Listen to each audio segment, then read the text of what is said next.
I live in Cambridge, Massachusetts, and I've been an AFOL, I guess, since 2009 when I made my first minifigure of a friend of mine who was a planetary scientist, and Carolyn Porco. She works on the Cassini mission to Saturn, she worked on Voyager, and yeah, that's kind of when it technically began, and I started making more minifigs from there, and then also started creating little vignettes to go with them. So do you come from a scientific background yourself? I do actually have a degree in biology, human biology.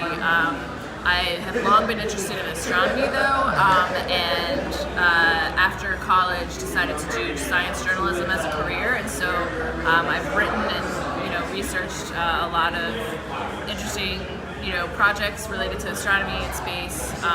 So I do have a bit of a background, but not the degree. But I guess we don't need to ask you what your inspiration was for the Women of NASA set, but tell us what the inspiration was.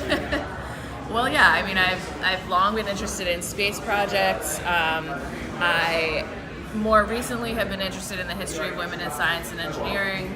And of course, LEGO has been something that has taken up a bigger part of my life as the last few years have progressed. So what are you hoping to, or who are you hoping to inspire with a set like this? Like, I have an 11-year-old daughter who is way into science, and I'm hoping that she pursues a career in the STEM field.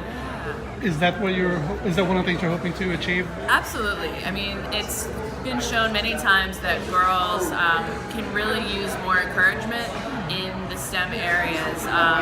In many cases, they are still considered not welcome in these fields, and so anything you can do to encourage them, and that includes offering them toys, books, video games that feature characters that look like them doing things in these fields, is a way to kind of get them to consider these areas as possible careers. I also am really interested in making sure boys understand and internalize that girls and women belong in these areas and have been contributing in major ways to these areas for many, many years. So tell us about the four women who are represented in this set. Okay, so left to right, we have Margaret Hamilton, who is a software engineer who in the 1960s and 70s worked at MIT in contract with NASA to especially help develop the software that helped guide the Apollo missions to the moon. And so she was the leader of the software project, essentially, that did that. In the middle, we have Mae Jemison on the left and Sally Ride on the right. Both are astronauts. Mae was the first woman of color to fly in space, and she is an engineer, a physician. She has done so many amazing things. And then Sally Ride also was the first American woman in space. She was an educator later. She started an organization that encourages girls to go into the sciences, or to at least be interested in science and engineering. And so they're shown with a little version of the space shuttle. Mm-hmm.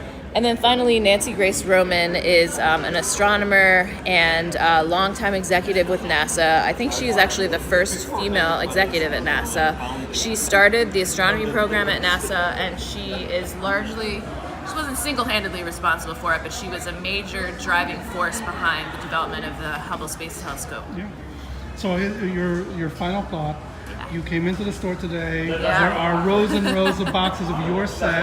What does it feel like as a fan of LEGO to see that? It was absolutely wonderful, and I still keep needing to go over there and take a picture of it, because it's a little surreal to see my set actually be in a store in these quantities. I have one at home that I was sent earlier this week, and even just opening that was just also surreal. But it's wonderful to see people lining up, wanting to meet me and say hi. Yeah, a little bit right there. Yeah, so thank you to everyone who's interested in this set, and I hope that you enjoy it and keep building, and I hope that you'll suggest your own for LEGO ideas too. All right.